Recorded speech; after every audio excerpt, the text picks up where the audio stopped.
എന്താണ് വാർത്തകളിൽ നിറയുന്ന ആരവല്ലി കുന്നുകളുമായി ബന്ധപ്പെട്ട പ്രശ്നം? അടുത്തിടെ വന്ന സുപ്രീം കോടതി വിധിയിലെ യാഥാർത്ഥ്യം എന്താണ്? ഡൽഹി മുതൽ ഹരിയാന, രാജസ്ഥാൻ എന്നീ സംസ്ഥാനങ്ങളിലൂടെ ഗുജറാത്ത് വരെ 37 ജില്ലകളിലായി വ്യാപിച്ചു കിടക്കുന്ന ഏകദേശം 700 കിലോമീറ്ററോളം വരുന്ന ലോകത്തിലെ തന്നെ ഏറ്റവും പഴക്കം ചെന്ന പർവ്വതനിരകളിലൊന്നാണ് ആരവല്ലി. ആയിരക്കണക്കിന് വർഷങ്ങൾക്ക് മുമ്പ് ഭൂമിയുടെ അടിയിലുണ്ടായ ഫലകങ്ങളുടെ മൂവ്മെന്റ് കൊണ്ട് രൂപം കൊണ്ട ഒരു മടക്ക് പർവ്വതമാണ് ആരവല്ലിയെങ്കിലും കാലപ്പഴക്കം കൊണ്ട് ഉണ്ടായ ഇറോഷനും മറ്റും കൊണ്ട് ആരവല്ലി നമ്മളിന്നൊരു അവശിഷ്ട പർവ്വതമായാണ് കണക്കാക്കുന്നത്. നമ്മുടെ കാലാവസ്ഥയെ നിയന്ത്രിക്കുന്നതിനും ഇന്ത്യയിലെ ഏറ്റവും വലിയ മരുഭൂമിയാണ് താർ മരുഭൂമി ഫലഭൂയിഷ്ഠമായ ഉത്തരേന്ത്യൻ സമതലങ്ങളിലേക്ക് പടരുന്നത് തടയുന്നതിനും ആരവല്ലി വലിയ പങ്ക് വഹിക്കുന്നു. മാത്രവുമല്ല, ഏറെ പഴക്കം ചെന്ന ഈ പർവ്വതനിരകൾ സസ്യങ്ങളും ജന്തുജാലങ്ങളും അടങ്ങുന്ന വലിയ തോതിലുള്ള ജൈവ വൈവിധ്യത്തിൻ്റെയും കേന്ദ്രമാണ്. ഇനി എന്താണ് പുതുതായി ഗവൺമെൻറ് നയങ്ങളിലുണ്ടായ മാറ്റം? എങ്ങനെയാണ് ഇത് വലിയ തോതിലുള്ള പരിസ്ഥിതി പ്രവർത്തകരുടെയും കർഷകരുടെയും പ്രതിഷേധത്തിന് ഇടയാക്കിയിട്ടുള്ളത് എന്ന് നോക്കാം.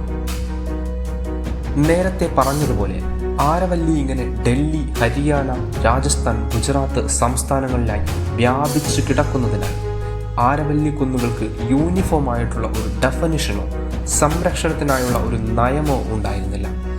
ഓരോ സംസ്ഥാനങ്ങളും അവയുടെ പരിധിയിൽ വരുന്ന ഭാഗങ്ങളുടെ സംരക്ഷണമാണ് വഹിച്ചുകൊണ്ടിരുന്നത്. ഈ സാഹചര്യത്തിലാണ് 2024 ആരവല്ലി സംരക്ഷണത്തിനായി ഏകീകൃത നയം കൊണ്ടുവരാൻ സുപ്രീം കോടതി കേന്ദ്ര ഗവൺമെന്റിനോട് ആവശ്യപ്പെടുന്നത്. ഇതിൻ്റെ ഭാഗമായി 2025 ഒക്ടോബറിൽ പുറത്തുവിട്ട റിപ്പോർട്ടും അതിനോടനുബന്ധിച്ച് 2025 നവംബർ 20 വന്ന സുപ്രീം കോടതി വിധിയുമാണ് ഇപ്പോഴുണ്ടായ പ്രതിഷേധങ്ങൾക്കും പ്രശ്നങ്ങൾക്കും കാരണമായിട്ടുള്ളത്. എന്താണ് പ്രതിഷേധക്കാർ ചൂണ്ടിക്കാണിക്കുന്ന റിപ്പോർട്ടിൻ്റെ പ്രശ്നങ്ങൾ എന്ന് നോക്കാം. ഈ റിപ്പോർട്ട് പ്രകാരം പ്രാദേശിക ഭൂവിഭാഗത്തിൽ നിന്ന് 100 മീറ്ററോ അതിന് മുകളിലോ വരുന്ന കുന്നുകളെ മാത്രമാണ് ആരവല്ലി കുന്നുകളായി കണക്കാക്കുന്നത്. മാത്രവുമല്ല, 500 മീറ്റർ ചുറ്റളവിൽ ഇത്തരത്തിൽ 2 കുന്നുകളെങ്കിലും ഉണ്ടെങ്കിൽ മാത്രമേ അതിനെ ആരവല്ലി റേഞ്ചിൻ്റെ ഭാഗമായി കണക്കാക്കുകയുള്ളൂ.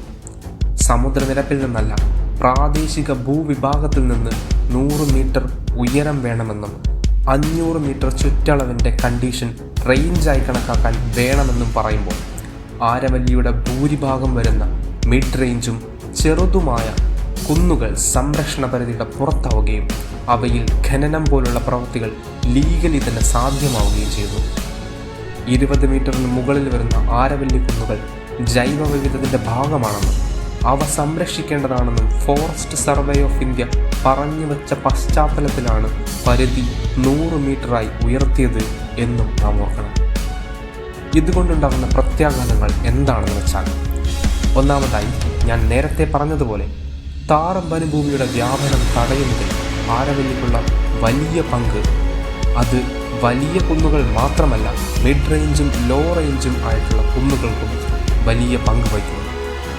സംരക്ഷണ പരിധിയിൽ നിന്ന് പുറത്താകുന്നതോടെ അവ വലിയ തോതിൽ ഭൂമാഫിയയുടെയും ഖനന റിയൽ എസ്റ്റേറ്റ് മാഫിയയുടെയും കയ്യിലാവുകയും പരിസ്ഥിതി സന്തുലനത്തിന് കോട്ടം തട്ടുന്ന രീതിയിൽ പ്രവർത്തനങ്ങൾ ഉണ്ടാകുകയും ചെയ്യുമെന്നാണ് കർഷക, പരിസ്ഥിതി പ്രവർത്തകർ, ഗോത്രവർഗക്കാരടങ്ങുന്ന പ്രതിഷേധക്കാർ ഭയപ്പെടുന്നത്. ആരവല്ലിയിൽ പുതുതായി ഖനനങ്ങൾക്കോ മറ്റോ അനുമതി നൽകിയിട്ടില്ലെന്ന് കേന്ദ്ര പരിസ്ഥിതി മന്ത്രി ഭൂപേന്ദ്ര യാദവ് ആവർത്തിച്ച് പറയുന്നുണ്ടെങ്കിലും സംരക്ഷണ പരിധിയിൽ നിന്ന് പുറത്താകുന്നതോടെ ഇന്നല്ലെങ്കിൽ നാളെ അവ വലിയ മാഫിയയുടെ കയ്യിലെത്താൻ സാധ്യതയുണ്ട്. മിഡ് റേഞ്ചും ചെറുതുമായ കുന്നുകളില്ലാതാവുന്നതോടെ യുനെസ്കോ പൈതൃക പട്ടികയിൽ ഇടം പഠിച്ച പ്രദേശങ്ങളും വൈവിധ്യമാർന്ന പക്ഷികളും ജന്തുജാലങ്ങളും അടങ്ങുന്ന ജൈവ വൈവിധ്യം നശിക്കാനിടയായി. അതുപോലെ തന്നെ താർ മരുഭൂമിയിലെ പൊടിപടലക്കാറ്റിനെ തടഞ്ഞു നിർത്തുന്നത് ഇല്ലാതായാൽ ഇപ്പോൾ തന്നെ മലിനീകരണം രൂക്ഷമായ ഡൽഹിയിലെ വായുവിൻ്റെ അവസ്ഥ വീണ്ടും മോശമാവാനും ഇടയുണ്ട്. അതുകൊണ്ട് തന്നെയാണ് രാജ്യവ്യാപകമായി വലിയ തോതിലുള്ള പ്രതിഷേധങ്ങളും പ്രകടനങ്ങളും ആരവല്ലിയെ സംരക്ഷിക്കാനായിട്ട് മുന്നോട്ട് വരുന്നത്.